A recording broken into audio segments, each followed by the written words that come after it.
Hello students, welcome to my YouTube channel. आज हम जो है वो जनरल का क्वेश्चन नंबर 12, क्वेश्चन नंबर 13 और क्वेश्चन नंबर 14 करेंगे।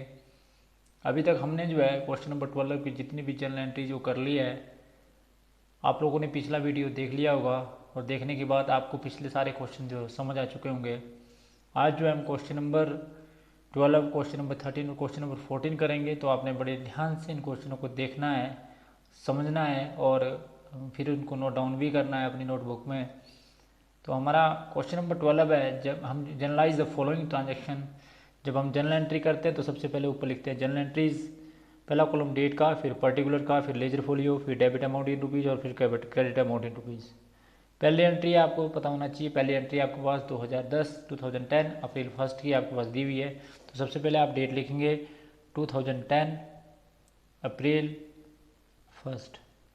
आपने paid into bank, paid into bank, deposit into bank या ओपन ए बैंक अकाउंट की एक ही एंट्री होती है और उस एंट्री को बोलते हैं bank account debit to cash account. Bank debit किया जाएगा, बैंक कीजिए पर्सनल अकाउंट। जब भी कभी आप बैंक में पैसा जमा करते हैं तो आप सभी जानते हैं कि बैंक का बैलेंस बढ़ता है। और दूसरा, साथ में आप सभी जानते हैं कि आपसे कैश आता है, इसलिए कैश को जो क्रेडिट करेंगे। कैश जो है रियल अकाउंट है, बैंक पर्सनल अकाउंट है। पर्सनल अकाउंट का रूल है debit the receiver and credit the giver, और रियल अकाउंट का रूल है debit word comes in and credit word goes out. तो जब भी कभी बैंक रिसीव करेगा तो बैंक को डेबिट किया जाएगा, 3000 से जो है वो बैंक को डेबिट किया जाएगा और कैश को जो है वो क्रेडिट किया जाएगा। बीइंग पेड इनटू बैंक, इस प्रकार से जो है नरेशन लिखेंगे, बीइंग पेड इनटू बैंक। उसके बाद आपके पास दूसरी ट्रांजेक्शन दी है, purchase goods from Sunil worth ₹1000 and gave a cheque for the amount. तो आपने जो है परचेज गुड्स की अनिल से और उसके बदले में आपने 1000 का जो है वो चेक दिया उसको। तो आप सभी जानते हैं कि जब भी कभी आप माल परचेज करेंगे तो परचेज जो है वो डेबिट की जाएगी। आपने ये माल जो है परचेज किया सेकंड को, तो एंट्री करेंगे परचेज अकाउंट डेबिट। परचेज हमेशा डेबिट करने से बढ़ती है। जब भी कभी आप माल परचेज करेंगे तो परचेज को डेबिट किया जाएगा और क्रेडिट किया जाएगा।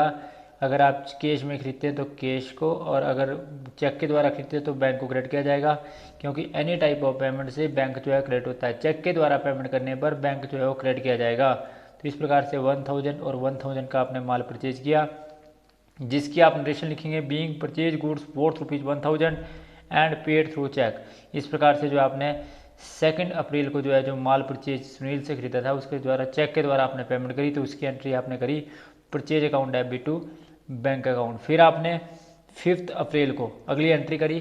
5 अप्रैल को आपने अगली एंट्री क्या करी जी, कि आपने रिसीव ए चेक नहीं sold goods for ₹800 and paid into bank of ₹500। तो आपने जो है वो माल बेचा कैश में 800 का, परंतु जिसमें से आपने 500 रुपये जो है वो बैंक में जमा करा दिए। तो किस प्रकार से जो इसकी एंट्री करेंगे, आप सभी जानते हैं कि जितना आपके पास कैश रहा उससे कैश को डेबिट किया जाएगा, अर्थात कैश अकाउंट को डेबिट किया जाएगा, बैंक अकाउंट को भी डेबिट किया जाएगा, बैंक अकाउंट डेबिट, और सेल को जो है वो क्रेडिट किया जाएगा। आपने टोटल माल जो है वो 800 का बेचा, जिसमें से आपने 500 रुपये बैंक में जमा कर दिया और 300 रुपीज़ जो आपके पास रहा तो आपने cash account debit, bank account debit to sale account, इस प्रकार से जो लेखा पुस्तकों में इसकी एंट्री करी। Being good sold for cash ₹800 and paid into bank of ₹500, जिसमें से आपने 500 रुपये जो है वो बैंक में जमा कर दिया। तो ये थी आपकी 5 अप्रैल की एंट्री। उसके बाद 8 अप्रैल की, 8 अप्रैल की जो एंट्री आपकी वो है received a cheque of ₹2000 from Rakesh and deposit into bank. जब भी कभी आप चेक आपको रिसीव होता है और उसी दिन आप बैंक में उसको जमा करते हैं तो आप सभी जानते हैं कि जब भी कभी बैंक में पैसा जमा कराया जाता है तो बैंक बैलेंस बढ़ता है, क्योंकि बैंक जो है वो रिसीवर है और जिससे आपको रिसीव हुआ राकेश से, इसलिए इसकी एंट्री करेंगे bank account debit to Rakesh. तो आपका जो है वो 2000 का चेक था वो आपने बैंक में जमा करा, जिससे आपका बैंक बैलेंस बढ़ा, और दूसरा राकेश जिससे आपको रिसीव हुआ उसको आपने क्रेडिट किया। दोनों पर्सनल अकाउंट है, debit the receiver, bank receiver बना और राकेश जो है गिवर बना। तो इस प्रकार से आपने एंट्री करी कि bank account debit to Rakesh account, being a cheque receive ₹200 from Rakesh and deposit into bank same day. जब अगर आप सेम डे बैंक में जमा करते हैं तो इस बात का ध्यान रखें कि आप एंट्री करेंगे रिसीव्ड, जो आपको चेक हुआ उसको आपने बैंक में जमा करा। उसके बाद 15 अप्रैल 2010 को आपने एंट्री करी paid salary by cheque, any type of payment से आप सभी जानते हैं जिसकी आपने पेमेंट करी उसको डेबिट करेंगे। आप सैलरीज अकाउंट को डेबिट करेंगे क्योंकि सैलरी जो है वो डेबिट किया जाएगा, बिजनेस का खर्चा है। Expenses and losses are debit, और बैंक जो देने वाला है चेक के द्वारा payment, bank is a giver. तो क्योंकि आप सभी जानते हैं कि सैलरी जो है नॉमिनल अकाउंट है, और नॉमिनल अकाउंट का रूल है कि expense and losses are debit and income and gains are credit. जब भी कभी आप सैलरी चेक के द्वारा पेमेंट करेंगे तो आप सभी जानते हैं कि चेक के द्वारा पेमेंट करने पर आपका बैंक जो है वो क्रेडिट होता है, और जिस खर्चे को आप पेमेंट करेंगे उसको डेबिट किया जाएगा। तो एंट्री करेंगे salary account debit to bank account, और जितनी की आपने पेमेंट करी, जितनी की आपने सैलरी पेड करी, तो सैलरी आपने 2000 की पेड करी तो एंट्री करेंगे salary account debit to bank 2000 और 2000। तो इस प्रकार से आपने इसकी नरेशन लिखी, being paid salary by check.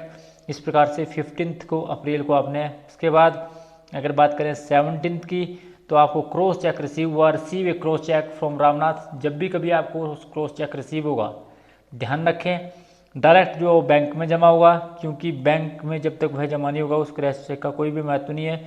इसलिए एंट्री की जाएगी बैंक अकाउंट डेबिट टू, जिससे आपको रिसीव हुआ, bank account debit to Ramnath. Ramnath को जो है वो क्रेडिट किया जाएगा, और जितने का आपको चेक रिसीव हुआ उसकी एंट्री की जाएगी 2000 और 2000। तो इस प्रकार से जो है इसकी एंट्री करेंगे। उसके बाद इसकी नरेशन लिखेंगे, नरेशन लिखेंगे being a cross cheque receive from Ramnath. और उसके बाद ये पेज अगर किसी पेज का टोटल ख़त्म हो जाता है तो उसका आप टोटल करेंगे। तो टोटल करने के बाद आप इसका जब टोटल करेंगे तो इस बात का ध्यान रखें कि इसका टोटल आया 3000 प्लस 1000 4000 प्लस 2005 6000 8000 10000 और 10800। 10800 जो है वो आमने सामने जो है बराबर कर दिया जाएगा। दोनों साइड का टोटल जो है वो आमने सामने बराबर आएगा, क्योंकि जितना डेबिट में अमाउंट होता उतना ही क्रेडिट में होगा। उसी टोटल बैलेंस कैरी डाउन को, उसी टोटल बैलेंस, उसके बाद जो टोटल बैलेंस कैरी डाउन था उसको हमने प्रूव डाउन किया। 10800 एंड 10800 आपस में इक्वल आएगा। फिर जो रामनाथ का चेक था जो आपको रिसीव हुआ था वो 20 अप्रैल को जो है वो डिसऑनर हो गया। जब डिसऑनर हो गया तो आप सभी जानते हैं डिसऑनर के टाइम में उल्टी एंट्री की जाएगी, अर्थात एंट्री की जाएगी रामनाथ अकाउंट डेबिट, रामनाथ को डेबिट किया जाएगा, और टू बैंक को क्रेडिट किया जाएगा। और जितना अमाउंट का था उतनी राशि से एक खाते को डेबिट और दूसरे खाते को उतनी राशि से क्रेडिट भी किया जाएगा 2000। तो ये था जी आपका 20 अप्रैल की एंट्री। उसके बाद 21 को जो है आपने issued a cheque in favour of Sitaram of ₹1000 for goods purchase. फिर आपने 21 को जो है एक चेक और इशू किया, किसको किया जी, सीताराम को, फॉर गुड्स परचेज। तो आप एंट्री करेंगे परचेज अकाउंट डेबिट, क्योंकि आप सभी जानते हैं कि जब भी कभी माल परचेज किया जाता है तो परचेज को डेबिट किया जाता है। और क्रेडिट करेंगे आप, क्योंकि चेक के द्वारा आपने पेमेंट करी इसलिए बैंक को क्रेडिट किया जाएगा। और जितने का आपने माल, जितने का चेक आपने इशू किया और जितने का माल आपने परचेज किया उससे आप डेबिट और क्रेडिट करेंगे 1000 और 1000। इसकी नरेशन लिखेंगे being goods purchase from Sitaram of ₹1000 and issued a cheque of issued a cheque. उसके बाद आप सभी जानते हैं कि आपने अगली एंट्री करी कि 23 को आपने मशीनरी परचेज करी और उसके बदले में आपने बैंक ड्राफ्ट दिया। तो जब भी कभी 23 को आप जब एंट्री करेंगे तो आप सभी जानते हैं कि जब भी आप कोई चीज़ खरीदते कि आपने मशीनरी, जितने भी एसेट होते हैं उनको डेबिट किया जाएगा। तो मशीनरी अकाउंट को डेबिट किया जाएगा और क्रेडिट किया जाएगा, क्योंकि आपने चेक के द्वारा पेमेंट करी। तो टू बैंक को आप क्रेडिट करेंगे तो बैंक अकाउंट। और कितने रुपए की राशि है, 5000 और 5000। तो इस प्रकार से जो है 5000 और 5000 की आपने एंट्री करी। Being purchase machinery for ₹5000 and paid through a bank draft. तो इस प्रकार से लिखा उसको में आपने एंट्री करी। उसके बाद आप 30 की बात करते हैं, यानी कि 30 अप्रैल की लास्ट तारीख होती है इसकी। लास्ट अप्रैल को आपको रिसीव्ड ए चेक फ्रॉम सुंदर ₹3000 and allowed him discount of ₹50। तो आपको सबसे पहले तो आपको चेक रिसीव हुआ।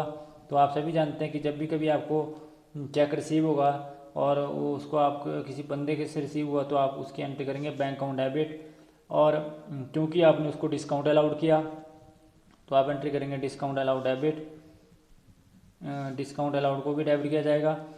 और आपको जितना चेक हुआ रिसीव हुआ वो आपको चेक हुआ टोटल 3000 का रिसीव, 50 पैसा आपने डिस्काउंट दिया।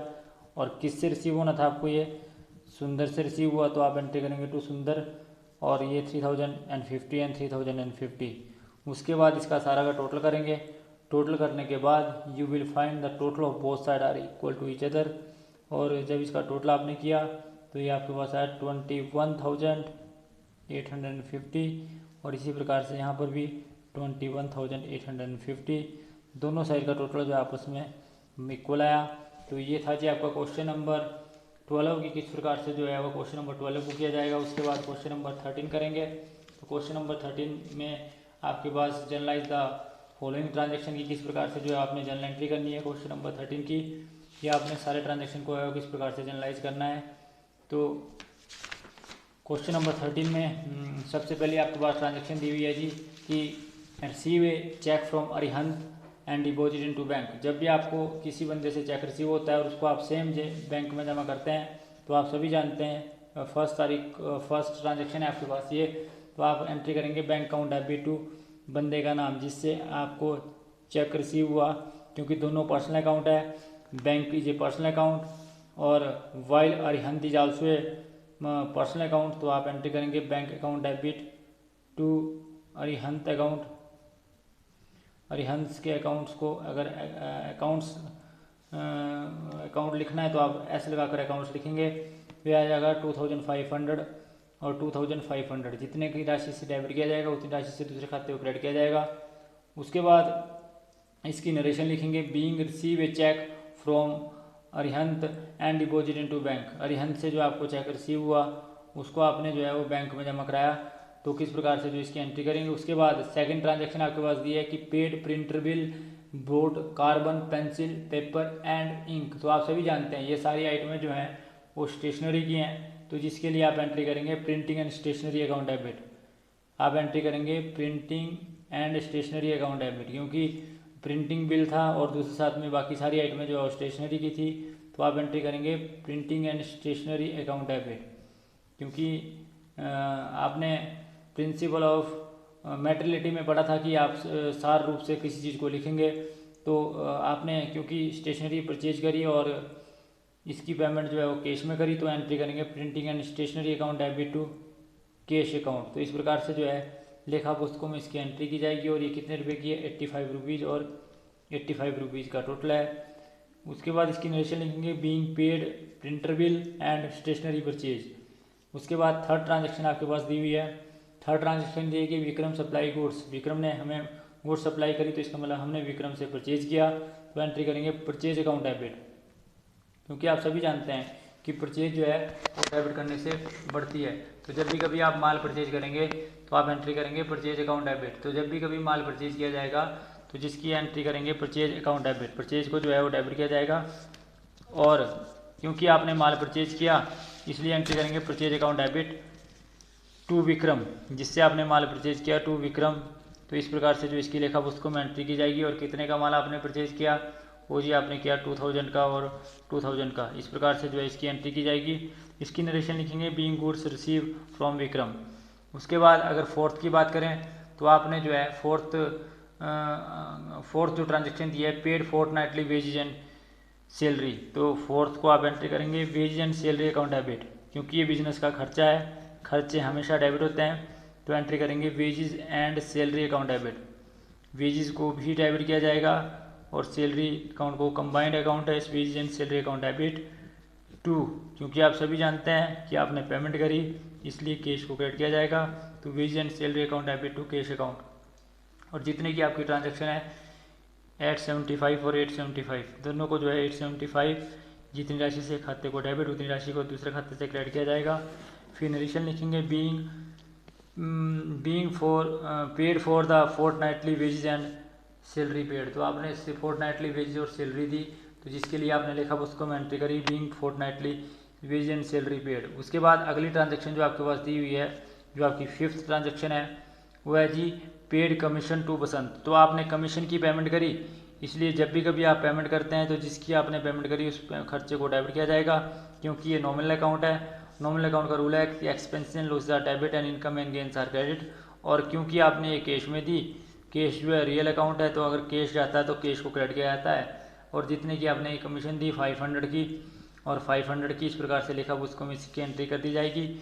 और एंट्री करेंगे, नरेशन लिखेंगे बीइंग कमीशन पेड टू बसंत। उसके बाद 6th ट्रांजेक्शन आपके पास है, 6th ट्रांजेक्शन आपके पास दिया है proprietor use goods for high sold purpose. तो आप सभी जानते हैं कि कभी अगर व्यवसाय का स्वामी विड्रॉ करता है फॉर पर्सनल यूज तो उसको आप ड्राइंग की संज्ञा देते हैं। तो जिसके लिए आप एंट्री करेंगे लेखा पुस्तकों में ड्राइंग अकाउंट डेबिट, क्योंकि आपने गुड्स विड्रॉ करी तो drawing account debit to purchase account.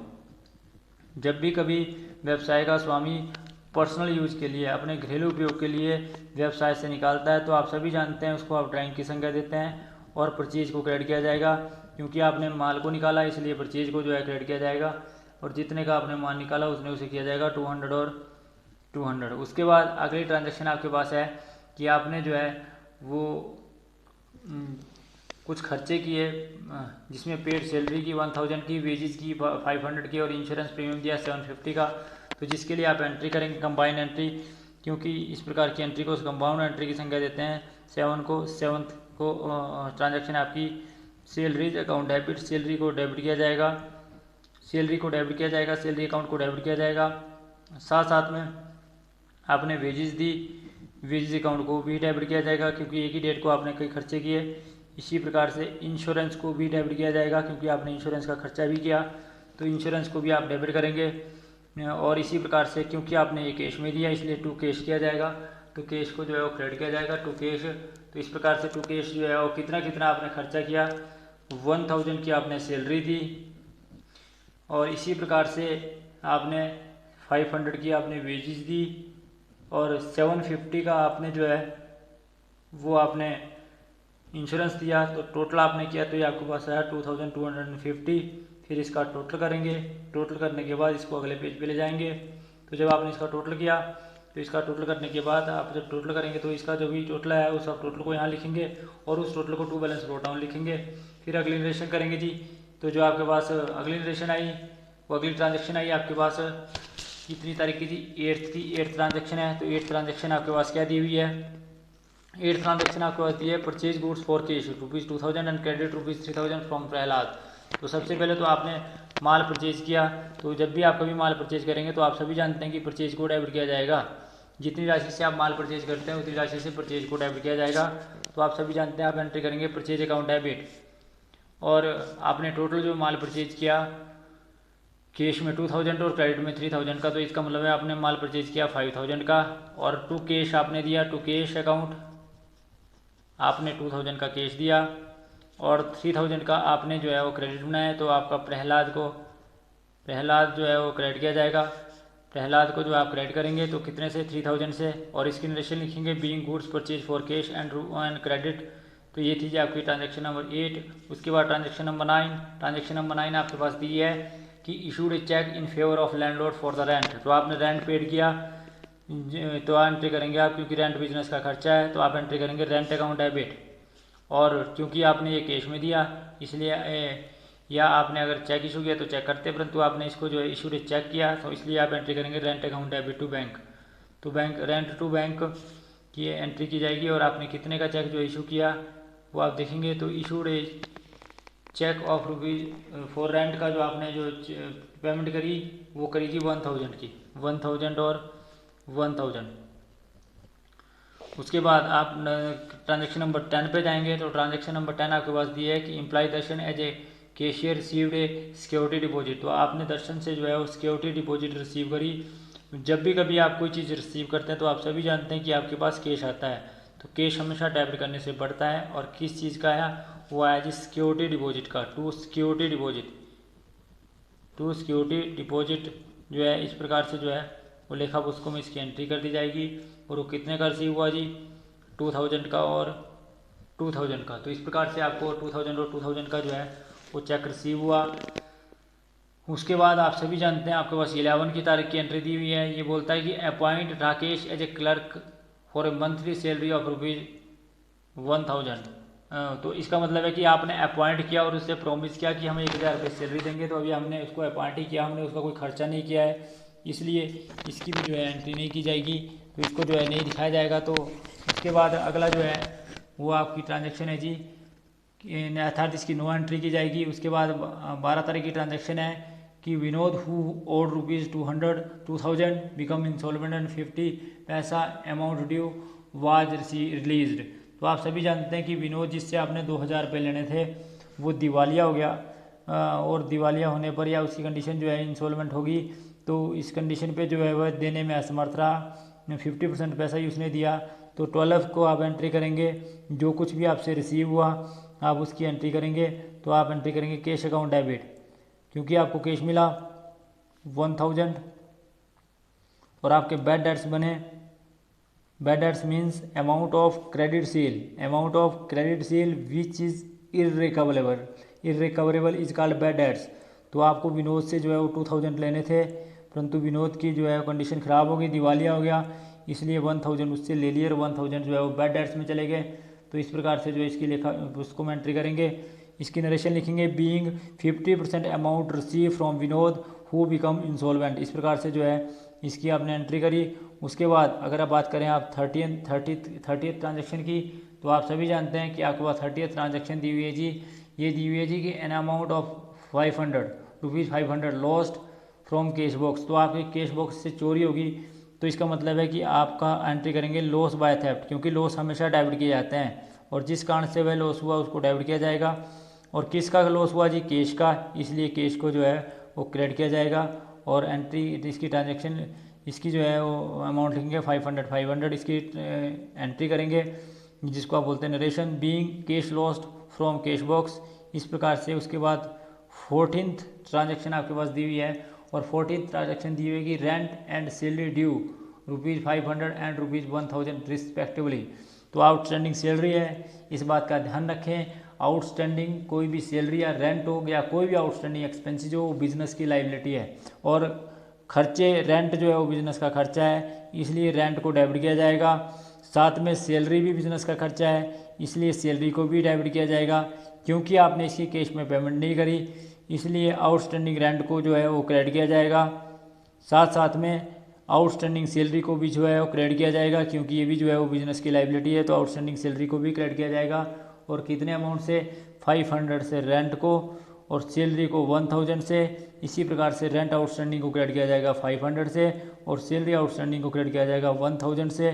तो उसकी नरेशन लिखेंगे being rent and salary due means outstanding, due means payable, ऐसा खर्चा जो इसका भुगतान आपने नहीं किया है परंतु ड्यू है, उसको आप जो है पेबल एक्सपेंसेस बोलते हैं, आउटस्टैंडिंग एक्सपेंसेस बोलते हैं।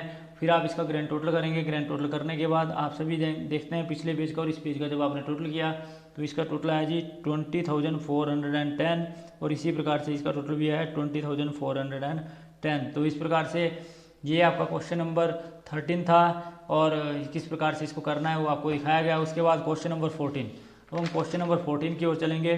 तो जब भी क्वेश्चन नंबर 14 को आप करेंगे तो इस बात का ध्यान रखें कि जब भी कोई आप जर्नल एंट्री करते हैं, तो जब भी कभी आप जर्नल एंट्री करते हैं तो सबसे पहले ऊपर लिखा जाता है जर्नल एंट्री, पहला कॉलम डेट का, फिर पर्टिकुलर, फिर लेजर फोलियो, फिर अमाउंट इन रुपीज़, और फिर डेबिट अमाउंट इन रुपीज़, और फिर क्रेडिट अमाउंट इन रुपीज़। तो सबसे पहले आपके पास ओपनिंग एंट्री दी हुई है 2010 और फरवरी 1 को आपने बिजनेस स्टार्ट किया, स्टार्टेड बिजनेस विद कैश, तो कैश को डेबिट किया जाएगा। जिससे आप कभी बिजनेस स्टार्ट करते हैं तो कैश को डेबिट किया जाएगा।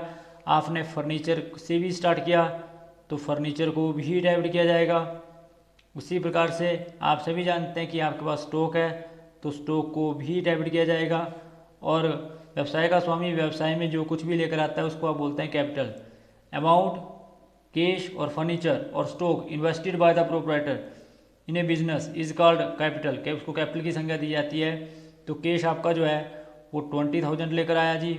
इसी प्रकार से फर्नीचर जो है आपका वो 10,000 लेकर आया जी, और आपका जो 20,000 जो है वो स्टॉक का लेकर आया जी। तो टोटल जो कैपिटल होगी आपकी 50,000। तो इस प्रकार से इसकी नरेशन लिखेंगे being started business with cash stock and furniture, इस प्रकार से इसकी नरेशन लिखेंगे। अगर बात करें अगली ट्रांजैक्शन की, अगली ट्रांजैक्शन आपकी जो है और सेकंड की है 2 फरवरी 2010 फरवरी 2 place N order for the supply of goods with Ram and company. तो इसकी लेखा पुस्तकों में कोई एंट्री नहीं की जाएगी। इसका कारण क्या है? इसकी एंट्री इसलिए नहीं की जाएगी क्योंकि आप सभी जानते हैं कि कोई भी ऑर्डर अगर आप प्लेस करते हैं तो उसकी लेखा पुस्तकों में कोई भी एंट्री नहीं की जाती है, क्योंकि आपने सिर्फ केवल मात्र ऑर्डर दिया, ना ही माल की सप्लाई आई, ना ही माल आपने परचेज किया, केवल मात्र ऑर्डर दिया, तो इसकी लेखा पुस्तकों में नो एंट्री होगी। उसके बाद अगर आप 3 फरवरी की बात करें या 3 फरवरी को कोई ट्रांजैक्शन नहीं है, 4 फरवरी को जो है आप बात करें तो purchase goods for cash worth ₹5,000 at 10% trade discount.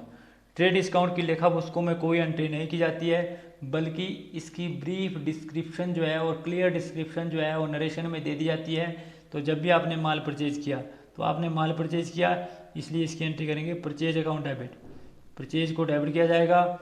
और टू, क्योंकि कैश में किया, टू कैश, और क्योंकि ट्रेड डिस्काउंट की लेखा पुस्तकों में एंट्री नहीं की जाएगी तो 5,000 का 10% 500, तो 5,000 में से 500 घटाएंगे तो 4,500 की जो है लेखा पुस्तकों में एंट्री की जाएगी। ट्रेड डिस्काउंट की लेखा पुस्तकों में कोई भी एंट्री नहीं की जाती, बल्कि इसे लिस्ट प्राइस से पहले से ही घटा दिया जाता है। उसके बाद 5th की, अगर आप 5th की बात करें, 5th में आपने बोरोड फ्रॉम जगत सेठ एट 10% पर एनम, तो आपने जो है लोन लिया जगत सेठ से 10% पर एनम की, तो जिसकी आप लेखा पुस्तकों में एंट्री करेंगे कैश अकाउंट डेबिट टू जगत सेठ लोन अकाउंट, तो आप एंट्री करेंगे जी, क्योंकि आप सभी जानते हैं कि जब भी कभी आपको कैश मिलता है कैश डेबिट किया जाएगा। और किसके कारण मिला? टू 10% लोन या लोन फ्रॉम या जगत सेठ लोन अकाउंट, जगत सेठ लोन अकाउंट। और इस प्रकार से जितने का आपने लोन लिया उसकी लेखा पुस्तकों में एंट्री की जाएगी। ये लोन लिया आपने 10,000 का, और 10,000 का, तो इस प्रकार से आप इसकी नरेशन लिखेंगे बीइंग लोन टेकन फ्रॉम जगत सेठ एट 10% पर एनम। तो ये आपकी 5th फरवरी की जो है ट्रांजैक्शन थी। उसके बाद 8th फरवरी की अगर बात करें तो आपने जो है पेड इनकम टैक्स किया और LIC प्रीमियम। ध्यान रखें इस बात का कि इनकम टैक्स और LIC प्रीमियम जो है वो प्रोपराइटर का पर्सनल खर्चा है। जितने भी पर्सनल खर्चे किए जाते हैं उन्हें ड्राइंग की संज्ञा दी जाती है, क्योंकि इनकम टैक्स और LIC प्रीमियम, विशेष रूप से ध्यान रखें इंश्योरेंस प्रीमियम अलग चीज़ है, LIC प्रीमियम और इनकम टैक्स जो है वो व्यक्ति का व्यक्तिगत खर्चा है, जिसे आप ड्राइंग की संज्ञा देते हैं। और जब भी कभी आप इस प्रकार के खर्चे करते हैं तो आप ड्राइंग को डेबिट करेंगे। ध्यान रखना पर्सनल एक्सपेंसेस से हमेशा ड्राइंग को डेबिट किया जाता है, और इनकम टैक्स और LIC बिजनेस की ड्राइंग है, इसलिए ड्राइंग को डेबिट किया जाएगा और कैश अकाउंट को जो है वो क्रेडिट किया जाएगा। और कितने की आपने ये इनकी ड्राइंग की 1,000 और 1,000, तो इस प्रकार से जो है 1,000 और 1,000 की जो है लेखा पुस्तकों में एंट्री की जाएगी। उसके बाद 8th के बाद जो है 10th को जो है आपने बैंक में खाता खोला। जब कभी आप बैंक में खाता खोलते हैं तो ध्यान रखें आप एंट्री करते हैं बैंक में, जो खाता खोलने पर bank account debit to cash account, तो एंट्री की जाती है, क्योंकि जब भी कभी बैंक में खाता खोला जाता है बैंक का बैलेंस बढ़ता है, और बैंक का बैलेंस बढ़ना बैंक को डेबिट करते हैं और कैश अकाउंट को क्रेडिट करते हैं, तो एंट्री करते हैं bank account debit to cash account. और जितने से आपने इसको खोला उतनी राशि की एंट्री की जाएगी 2,000 और 2,000। उसके बाद 10th के बाद जो है, अगर 10th के बाद करें आप बात, तो 12th फरवरी को आपने sold goods at 5% trade discount, तो ये सेम एंट्री की। ट्रेड डिस्काउंट की लेखा पुस्तकों में कोई एंट्री नहीं की जाएगी, परंतु जब भी कभी आप माल को बेचेंगे तो आप सभी जानते हैं कि आपके पास कैश आता है, और जब कैश आता है तो कैश को डेबिट किया जाता है। और क्योंकि कैश के आने का कारण क्या बना जी? सेल, तो सेल को क्रेडिट किया जाएगा। आपने जो है 2,000 का माल परचेज किया, सेल किया, और इस पर 5% ट्रेड डिस्काउंट, तो 2,000 का 5% होता है 100। इसका मतलब है कि 1,900 और 1,900 की जो है एंट्री की जाएगी, 1,900 और 1,900। और इसकी नरेशन लिखेंगे being sold goods at the rate of 5% discount discount on worth ₹2,000। तो आपने उसके बाद इसका ग्रैंड टोटल जो आपका, क्योंकि पेज खत्म हो गया इसलिए टोटल को करना है और अगले पेज पे ले जाना है उसको, total balance total carry forward करना है। तो 50,000 plus 10,000 plus 4,000 plus 1,000 plus 2,000 plus 1,900, तो आपका यह है जी 69,400। तो इसका टोटल है 69,400। दोनों साइड का टोटल जो आपने सामने लिखेंगे 69,400 एंड 69,400। इस बैलेंस को अगले पेज पे ले जाया जाएगा। तो जब अगले पेज पे ले जाएंगे तो आप लिखेंगे टोटल बैलेंस ब्रो डाउन। तो टोटल बैलेंस जो है आपका ब्रो डाउन हुआ जी 69,400, और 69,400 आमने सामने लिखेंगे। उसके बाद अगली ट्रांजैक्शन आपके पास दी हुई है कि Prem sold goods to us worth ₹5,000 and paid 50 as freight on our behalf. तो जब आप प्रेम को माल बेचेंगे, अर्थात प्रेम से माल खरीदेंगे, प्रेम हमें माल बेचेगा और हमारे बिहाफ पर जो है 50 रुपये फ्रेट के देगा। तो आप सभी जानते हैं कि माल के खरीदने पर 15 फरवरी को परचेज को डेबिट किया जाएगा, क्योंकि परचेज जो है वो डेबिट होती है जब भी कभी आप माल परचेज करते हैं। दूसरा, आपने बिजनेस का खर्चा वो आपके बिहाफ पर उसने फ्रेट दिया, तो फ्रेट को भी डेबिट किया जाएगा। और किससे आपने माल खरीदा जी? प्रेम से, तो आप एंट्री करेंगे प्रेम से अकाउंट। तो और ये कितने का है जी? 5,000 का जो है वो माल था, 50 पैसे उसने फ्रेट दिए, तो टोटल हमने प्रेम के देने हैं 5,050, जिसकी नरेशन लिखी जाएगी being Prem sold goods ₹2,000 to us and paid ₹50 as freight on our behalf. तो इस प्रकार से जो इसकी नरेशन लिखी जाएगी। उसके बाद 15th के बाद जो है वो 16th की है। 16th में क्या हुआ जी? आपने डिस्ट्रीब्यूट करी good as a free sample. तो आप सभी जानते हैं ये बिजनेस का लॉस है और आपने क्या दिया जी? Free sample. तो फ्री सैंपल को डेबिट किया जाएगा, फ्री सैंपल अकाउंट को जो है वो डेबिट किया जाएगा कितने से जी? और क्रेडिट किया जाएगा परचेज को, और परचेज को जो है वो क्रेडिट किया जाएगा टू परचेज अकाउंट। जितने का आपका फ्री सैंपल है 500 और 500, इस प्रकार से इसकी लेखा उसको में एंट्री की जाएगी, नरेशन लिखी जाएगी बीइंग गुड्स डिस्ट्रीब्यूटेड ए फ्री सैंपल। और 16th के बाद जो अगली एंट्री है वो 18th की है। 18th की एंट्री है जी कि आपने जो है वो क्या जी? Purchase a scooter for personal use. जब भी कभी आप पर्सनल यूज के लिए कोई खर्चा करते हैं तो आप सभी जानते हैं कि ड्राइंग को डेबिट किया जाता है, तो यहाँ पे एंट्री करेंगे ड्राइंग अकाउंट डेबिट। जब भी कोई आपका पर्सनल खर्चा होता है तो आप सभी जानते हैं कि ड्राइंग को डेबिट किया जाता है। और क्योंकि आपने स्कूटर परचेज किया, परंतु क्योंकि आपने कैश दिया होगा ये और पर्सनल यूज के लिए, तो drawing account debit to cash account. और ये अमाउंट जो टोटल है इसका कि कितने का आपने पर्सनल यूज के लिए खरीदा, 12,000 और 12,000 का, तो आप एंट्री करेंगे drawing account debit to cash account 12,000 और 12,000 being purchase a scooter for the personal use of the proprietor. तो इस प्रकार से इसकी लेखा उसको में एंट्री कर दी जाएगी। 18th के बाद जो है वो 20th फरवरी को जो आपकी एंट्री है further capital introduce by the proprietor. जब भी कभी फर्दर कैपिटल इंट्रोड्यूस की जाती है तो आप सभी जानते हैं कि जैसे स्टार्टेड बिजनेस विद कैश की या कॉमेंस बिजनेस विद कैश की एंट्री करते हैं, उसी प्रकार से फर्दर कैपिटल इंट्रोड्यूस की एंट्री भी जो है वो cash account debit to capital account की जाती है। अगर बिजनेस के अंदर एडिशनल कैपिटल लगाते हैं तो इसकी भी सेम एंट्री की जाती है, cash account debit to capital account. और जितने की आपने फर्दर कैपिटल इंट्रोड्यूस करी, आई थिंक 5,000 और 5,000, तो इस प्रकार से जो है 5,000 और 5,000 टोटल कर देंगे। इसकी नरेशन लिखेंगे being further capital introduce by the proprietor. चाहे आप फर्दर कैपिटल इंट्रोड्यूस करो, चाहे बिजनेस को स्टार्ट करो, चाहे कॉमेंस करो, चाहे एडिशनल कैपिटल बिजनेस में इंट्रोड्यूस करो, तो उसके लिए जो एंट्री की जाएगी cash account debit to capital account. क्योंकि कैश जो है वो रियल अकाउंट है, कैश बिजनेस के अंदर आता है, इसलिए डेबिट वर्ड कम्स इन, और कैपिटल जो है वो पर्सनल अकाउंट है, इसलिए कैपिटल पर्सनल अकाउंट की जो है एंट्री करते हैं। क्रेडिट द गिवर, देने वाले को क्रेडिट किया जाता है।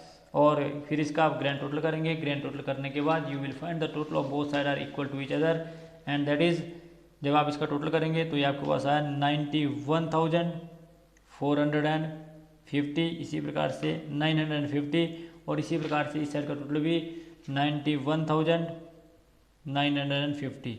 तो ये totalling of both side are equal to each other, क्योंकि जितनी राशि से एक खाते को डेबिट उतनी राशि से दूसरे खाते को क्रेडिट भी किया जाता है। तो thanks for watching the video. Please press bell icon for next notification, like and comment. Thank you.